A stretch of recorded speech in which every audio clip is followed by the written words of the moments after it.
नमस्कार। और आज की इस खास चर्चा में आपका स्वागत है। हमारे सामने किसी के हाथ से लिखे हुए नोट्स का एक पूरा बंडल है और ये भारत के संविधान के सबसे ऊंचे पद यानी राष्ट्रपति के बारे में है। बिल्कुल। इन नोट्स में अनुच्छेद 52 से लेकर राष्ट्रपति की शक्तियों तक सब कुछ दिया गया है। तो आज हमारा मकसद सिर्फ इन नोट्स को पढ़ना नहीं, बल्कि इनके जरिए ये समझना है कि भारत के राष्ट्रपति का पद आखिर है क्या, इसकी जरूरत क्यों पड़ी और असल में उनके पास कितनी ताकत होती है। तो चलिए इस कहानी को शुरू से शुरू करते हैं।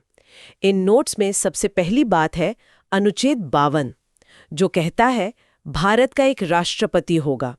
ये सुनने में बहुत सीधा लगता है, पर शायद यहीं से भारत के संसदीय लोकतंत्र की नींव रखी गई। आपने बिल्कुल सही पकड़ा। ये एक लाइन मतलब बहुत गहरी है। जब संविधान बन रहा था तो सवाल था कि हमें कैसा देश बनाना है, अमेरिका जैसा जहां राष्ट्रपति ही सरकार का असली मुखिया हो, या फिर ब्रिटेन जैसा। तो हमने ब्रिटेन का मॉडल चुना। इसलिए अनुच्छेद 52 में जब राष्ट्रपति शब्द का इस्तेमाल हुआ तो इसका मतलब एक ऐसे राष्ट्राध्यक्ष से था जो सरकार का मुखिया नहीं, बल्कि पूरे देश की एकता का प्रतीक हो। अच्छा, मतलब एक ऐसा पद जो रोज रोज की राजनीति से ऊपर हो। और फिर तुरंत अनुच्छेद 53 आता है, जो कहता है कि संघ की सारी कार्यपालिका शक्ति राष्ट्रपति में निहित होगी। ये तो पिछली बात से थोड़ा उल्टा लग रहा है। एक तरफ आप कह रहे हैं कि वो बस प्रतीक है और दूसरी तरफ सारी ताकत उनके हाथ में। यही तो भारतीय संविधान की खूबसूरती है। कागज पर तो सरकार की सारी ताकत, सारे काम राष्ट्रपति के नाम पर होते हैं, लेकिन वो इस शक्ति का इस्तेमाल खुद नहीं करते। वे इसका प्रयोग प्रधानमंत्री और उनकी मंत्रिपरिषद की सलाह पर ही करते हैं।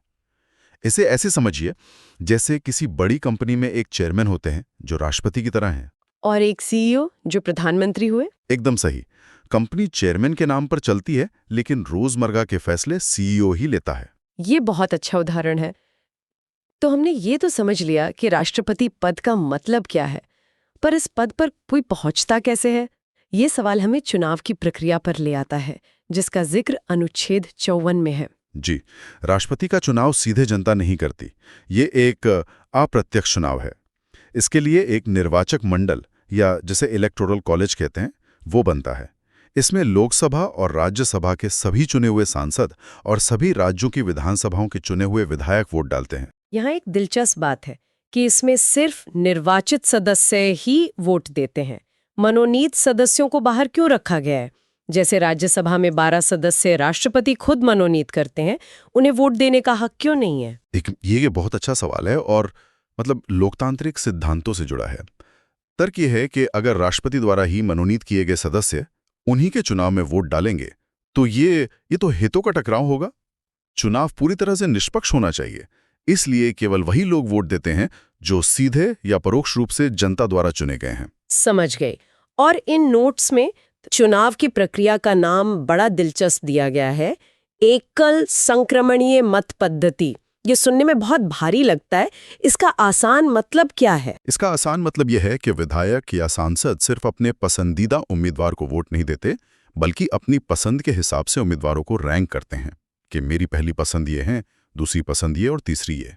अनुच्छेद 55 इसी की पूरी प्रक्रिया बताता है। इसका मकसद ये सुनिश्चित करना है कि जीतने वाले को सिर्फ कुछ लोगों का नहीं, बल्कि ज्यादातर लोगों का समर्थन हासिल हो और कोई भी वोट बेकार ना जाए। अच्छा, इन नोट्स में एक और मजेदार बात लिखी है कि उम्मीदवार को 15,000 रुपए की जमानत राशि देनी होती है, जो कुल वोटों का 16 हिस्सा न मिलने पर जब्त हो जाती है। ये रकम आज के हिसाब से तो बहुत कम लगते हैं। हाँ, रकम सांकेतिक है, लेकिन इसका मकसद ये है कि सिर्फ गंभीर उम्मीदवारी चुनाव में हिस्सा लें। अब चुनाव हो गया तो बात आती है कार्यकाल की। अनुच्छेद 56 कहता है कि राष्ट्रपति का कार्यकाल पद ग्रहण करने की तारीख से 5 साल का होता है। और क्या कोई दोबारा राष्ट्रपति बन सकता है? इस पर अनुच्छेद 57 क्या कहता है? अनुच्छेद 57 कहता है कि हाँ, एक व्यक्ति कितनी भी बार राष्ट्रपति बन सकता है। संविधान में इस पर कोई रोक नहीं है। हालांकि भारत में परंपरा यही रही है कि एक व्यक्ति 1 या 2 बार ही इस पद पर रहा है। ठीक है, तो अब आते हैं योग्यता पर, यानी कौन व्यक्ति इस पद के लिए चुनाव लड़ सकता है। इसका जिक्र अनुच्छेद 58 में है। इसके लिए 3 मुख्य शर्तें हैं। वो भारत का नागरिक हो, उम्र कम से कम 35 साल हो और उसमें लोकसभा का सदस्य बनने की सारी योग्यताएं हों। अच्छा, इन नोट्स में एक बात देखकर मैं थोड़ा चौंकी कि उम्मीदवार को सिर्फ योग्यता ही नहीं बल्कि निर्वाचक मंडल के 50 सदस्यों को प्रस्तावक और 50 को अनुमोदक के तौर पर जुटाना पड़ता है। यानी 100 सांसदों या विधायकों का समर्थन सिर्फ अपना नाम दर्ज कराने के लिए चाहिए। ये तो बहुत बड़ी शर्त है। बिल्कुल। और ये शर्त इसलिए रखी गई है ताकि इस पद की गरिमा बनी रहे और कोई भी इसे हल्के में ना ले सके। इसी के साथ अनुच्छेद 59 कुछ और शर्तें जोड़ता है, जैसे कि वो व्यक्ति संसद या विधानसभा का सदस्य नहीं हो सकता, किसी लाभ के पद पर नहीं होना चाहिए और उसे पागल या दिवालिया घोषित ना किया गया हो। सब कुछ तय हो गया। अब बारी आती है शपथ की। अनुच्छेद 60 के मुताबिक राष्ट्रपति को शपथ कौन दिलाता है? राष्ट्रपति को भारत के मुख्य न्यायाधीश मतलब चीफ जस्टिस ऑफ इंडिया शपथ दिलाते हैं और अगर वो मौजूद नहीं है तो सुप्रीम कोर्ट के सबसे वरिष्ठ जज ये जिम्मेदारी निभाते हैं। राष्ट्रपति संविधान की रक्षा की शपथ लेते हैं, जो उनकी सबसे बड़ी जिम्मेदारी है। तो हमने पद की स्थापना, चुनाव, कार्यकाल और शपथ की बात कर ली, लेकिन क्या होगा अगर राष्ट्रपति संविधान का उल्लंघन करें? उन्हें हटाने का भी कोई रास्ता है? हाँ, और ये रास्ता बहुत मुश्किल है। अनुच्छेद 61 में महाभियोग यानी इम्पीचमेंट की प्रक्रिया दी गई है।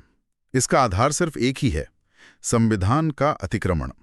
ये प्रक्रिया संसद के किसी भी सदन में शुरू हो सकती है, लेकिन इसके लिए उस सदन के 1/4 सदस्यों के दस्तखत चाहिए। और ये तो सिर्फ शुरुआत है। बिल्कुल। इसके बाद राष्ट्रपति को 14 दिन का नोटिस दिया जाता है। फिर अगर वो सदन 2/3 बहुमत से प्रस्ताव पास कर दे तो मामला दूसरे सदन में जाता है, हाँ। जो आरोपों की जांच करता है। अगर दूसरा सदन भी इसे 2/3 बहुमत से पास कर दे तब जाकर राष्ट्रपति को पद से हटाया जा सकता है। ये तो मतलब लगभग नामुमकिन लगता है। इसे जानबूझकर इतना कठिन बनाया गया है ताकि देश के सर्वोच्च पद को राजनीतिक अस्थिरता से बचाया जा सके। और इस क्रम का आखिरी अनुच्छेद है 62, जो बताता है कि अगर राष्ट्रपति का पद मृत्यु, इस्तीफे या महाभियोग से खाली हो जाए तो क्या होगा। हाँ, ये संविधान का बैकअप प्लान जैसा लगता है। बिल्कुल। ऐसी स्थिति में उपराष्ट्रपति तुरंत कार्यवाहक राष्ट्रपति बन जाते हैं और अगर वो भी उपलब्ध ना हो तो भारत के मुख्य न्यायाधीश ये पद संभालते हैं। लेकिन शर्त यह है कि 6 महीने के अंदर नए राष्ट्रपति का चुनाव करवाना ही होगा। तो ये तो हो गई राष्ट्रपति पद की पूरी जीवन यात्रा। अब उस हिस्से पर आते हैं जिसका सबको इंतजार रहता है, राष्ट्रपति की शक्तियां। इन नोट्स में इन्हें कई श्रेणियों में बांटा गया है। पहली है कार्यपालिका शक्ति। इसके तहत प्रधानमंत्री से लेकर सुप्रीम कोर्ट के जज, गवर्नर और सीएजी तक की नियुक्ति राष्ट्रपति ही करते हैं। सरकार का हर काम उन्हीं के नाम पर होता है। लेकिन याद रहे, ये सब प्रधानमंत्री और कैबिनेट की सलाह पर ही होता है। और फिर आती हैं विधायी शक्तियां। एक तरफ वो सरकार के लोगों को नियुक्त करते हैं तो दूसरी तरफ संसद का सत्र भी वही बुलाते हैं और कोई भी बिल उनके दस्तखत के बिना कानून नहीं बन सकता। तो वो कार्यपालिका के शुरुआती बिंदु भी हैं और विधायिका के आखिरी। सही कहा। इसके अलावा वो राज्यसभा में कला, साहित्य, विज्ञान और समाज सेवा से 12 सदस्यों को मनोनीत करते हैं और अगर लोकसभा और राज्यसभा में किसी बिल पर सहमति ना बने तो वो दोनों सदनों की संयुक्त बैठक भी बुला सकते हैं। इसके बाद हैं वित्तीय शक्तियां। देश का बजट भले ही वित्त मंत्री पेश करते हों, लेकिन वो राष्ट्रपति की ओर से ही पेश किया जाता है। जी, और हर 5 साल में वो एक वित्त आयोग बनाते हैं जो केंद्र और राज्यों के बीच टैक्स के पैसे का बंटवारा कैसे हो इसकी सिफारिश करता है। साथ ही देश की आकस्मिक निधि, जिसे कंटिजेंसी फंड कहते हैं, उससे पैसा निकालने की इजाजत भी वही देते हैं। फिर आते हैं राजनयिक और सैन्य शक्तियां। विदेशों में हमारे राजदूत राष्ट्रपति के प्रतिनिधि होते हैं और वे ही तीनों सेनाओं के सर्वोच्च कमांडर भी हैं। हाँ, लेकिन यहां भी वही बात लागू होती है। युद्ध या शांति की घोषणा राष्ट्रपति ही करते हैं, पर सिर्फ मंत्रिमंडल की सलाह पर। वो एक शक्तिशाली कमांडर हैं, लेकिन उनकी शक्ति संविधान के दायरे में है। इन नोट्स में कुछ और शक्तियों का भी जिक्र है, जैसे स्वविवेक की शक्ति। ये कब काम आती है? ये शक्ति तब बहुत महत्वपूर्ण हो जाती है जब लोकसभा चुनाव में किसी भी पार्टी का बहुमत नहीं मिलता। तब राष्ट्रपति अपने विवेक से फैसला करते हैं कि किस नेता को सरकार बनाने के लिए बुलाना है, जो सदन में अपना बहुमत साबित कर सके। ये एक बहुत बड़ी जिम्मेदारी है। अब आते हैं एक ऐसी शक्ति पर जो बहुत चर्चा में रहती है, अनुच्छेद 72, यानी क्षमादान की शक्ति। ये राष्ट्रपति की एक न्यायिक शक्ति है। जिसके तहत वो किसी दोषी की सजा को माफ या कम कर सकते हैं। इन नोट्स में इसके 5 प्रकार बताए गए हैं। पहला है क्षमा यानी पार्डन, जिसमें सजा और दोष दोनों को पूरी तरह खत्म कर दिया जाता है। दूसरा है लघुकरण या कम्यूटेशन। इसका मतलब सजा की प्रकृति को बदलना है, जैसे फांसी को उम्र कैद में बदल देना। बिल्कुल। तीसरा है परिहार यानी रिमिशन, जिसमें सजा की प्रकृति बदले बिना उसका समय कम कर दिया जाता है, जैसे 10 साल की सजा को 5 साल करना। चौथा है विराम रेस्पाइट, जो किसी खास वजह जैसे गर्भवती महिला की सजा पर कुछ समय के लिए रोक लगाता है। और पांचवा है प्रविलंबन यानी रिप्रीव, जिसका मतलब है फांसी पर अस्थायी रोक लगाना, ताकि दोषी को दया याचिका के लिए और समय मिल सके। तो राष्ट्रपति के पास काफी अधिकार है यहाँ, लेकिन क्या वो ये फैसला अकेले करते हैं? नहीं, यहाँ एक जरूरी बात है कि राष्ट्रपति इस शक्ति का इस्तेमाल गृह मंत्रालय की सलाह पर ही करते हैं। क्षमादान की तरह ही एक और बड़ी शक्ति है वीटो पावर, जिसका जिक्र अनुच्छेद 111 में है। इसका क्या मतलब है? जब संसद कोई बिल पास करके राष्ट्रपति के पास भेजती है, तो उनके पास 3 रास्ते होते हैं। या तो वो उस पर दस्तखत कर दें, या उसे रोक लें, या फिर उसे पुनर्विचार के लिए वापस भेज दें। इसी को वीटो पावर कहते हैं। नोट्स में पहला वीटो है एब्सोल्यूट वीटो, जिसमें राष्ट्रपति बिल को मंजूरी देने से मना कर देते हैं और बिल वही खत्म हो जाता है। हाँ, दूसरा है सस्पेंसिव वीटो। इसमें राष्ट्रपति बिल को एक बार संसद के पास वापस भेज सकते हैं, लेकिन अगर संसद उसे दोबारा पास करके भेज दे तो राष्ट्रपति को उस पर दस्तखत करने ही पड़ते हैं। उनकी ये शक्ति बस एक बार के लिए ही होती है। और तीसरा है पॉकेट वीटो यानी जेबी वीटो। ये बड़ा मजेदार लगता है। इसमें राष्ट्रपति बिल पर ना हाँ कहते हैं ना बस उसे अपनी जेब में डाल लेते हैं। बिल्कुल, ऐसा इसलिए संभव है क्योंकि संविधान में कोई समय सीमा नहीं दी गई है कि राष्ट्रपति को कितने दिन में फैसला लेना है। इसका सबसे मशहूर उदाहरण 1986 में देखने को मिला, जब राष्ट्रपति ज्ञानी जैल सिंह ने डाक संशोधन विधेयक पर पॉकेट वीटो का इस्तेमाल किया था। और वो बिल कभी कानून नहीं बन पाया। ये तो एक तरह का संवैधानिक लूप होल हुआ।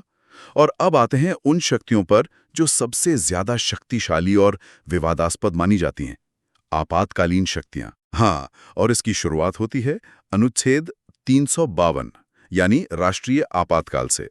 ये युद्ध, बाहरी आक्रमण या सशस्त्र विद्रोह की स्थिति में लगाया जाता है, लेकिन इसे लगाने के लिए पूरे मंत्रिमंडल की लिखित सलाह जरूरी है। और इसके लागू होने के बाद क्या होता है? इसे 30 दिन के अंदर संसद से पास कराना होता है। इसके लागू होने पर केंद्र सरकार बहुत शक्तिशाली हो जाती है और राज्यों की शक्तियां कम हो जाती हैं। सबसे बड़ी बात, इस दौरान अनुच्छेद 20 और 21 को छोड़कर नागरिकों के मौलिक अधिकार भी निलंबित किए जा सकते हैं। ये तो बहुत गंभीर बात है। अगला है अनुच्छेद 356, जिसे हम आम भाषा में राष्ट्रपति शासन कहते हैं। ये कब लगता है? यह तब लगाया जाता है जब किसी राज्य की सरकार संविधान के हिसाब से काम नहीं कर पा रही हो। ऐसा राज्यपाल की रिपोर्ट के आधार पर किया जाता है। इसके लगते ही राज्य की सरकार बर्खास्त हो जाती है और सारी शक्तियां राज्यपाल के हाथ में आ जाती हैं। लेकिन इस शक्ति का तो बहुत दुरुपयोग होने के आरोप भी लगते रहे हैं। हाँ, भारतीय राजनीति में ये हमेशा से एक विवादास्पद विषय रहा है। कई बार केंद्र सरकार पर आरोप लगे हैं कि उन्होंने विपक्षी दलों की राज्य सरकारों को अस्थिर करने के लिए इसका इस्तेमाल किया। इसीलिए सुप्रीम कोर्ट ने अपने फैसलों में इसके दुरुपयोग को रोकने के लिए कई दिशा निर्देश भी दिए हैं। और आखिरी है अनुच्छेद 360, वित्तीय आपातकाल। इन नोट्स में लिखा है कि ये अमेरिका से लिया गया है। जी, ये तब लगाया जाता है जब देश की आर्थिक स्थिति बहुत ज्यादा खराब हो जाए। इसे भी 60 दिनों में संसद से मंजूरी लेनी होती है। अगर ये लागू हो जाए तो राष्ट्रपति को छोड़कर सुप्रीम कोर्ट के जजों समेत सभी सरकारी कर्मचारियों की सैलरी काटी जा सकती है। अच्छी बात यह है कि भारत में आज तक इसकी जरूरत नहीं पड़ी है। तो इन हस्तलिखित नोट्स के जरिए हमने राष्ट्रपति पद की पूरी तस्वीर देखी, उनके चुनाव से लेकर महाभियोग तक और उनकी सामान्य शक्तियों से लेकर आपातकालीन शक्तियों तक। और इस पूरी चर्चा से एक बात साफ होती है, भले ही राष्ट्रपति के पास ढेरों शक्तियां हों, लेकिन वो एक औपचारिक प्रमुख ही हैं। उनकी असली भूमिका संविधान के संरक्षक की है, जो ये सुनिश्चित करते हैं कि देश का शासन संविधान की मर्यादा में चले। असली कार्यकारी शक्ति प्रधानमंत्री और उनके मंत्रिमंडल के पास ही होती है। बिल्कुल सही। और आप श्रोताओं के लिए एक विचारणीय प्रश्न छोड़ जाते हैं। इन नोट्स में हमने राष्ट्रपति की वीटो शक्ति, खासकर पॉकेट वीटो के बारे में जाना, जहां फैसला लेने की कोई समय सीमा नहीं है। सोचिए, क्या संविधान का ये पहलू राष्ट्रपति को एक जरूरी सुरक्षा कवच देता है, या फिर ये एक ऐसा लूपहोल है जो विधायी प्रक्रिया में बाधा डाल सकता है?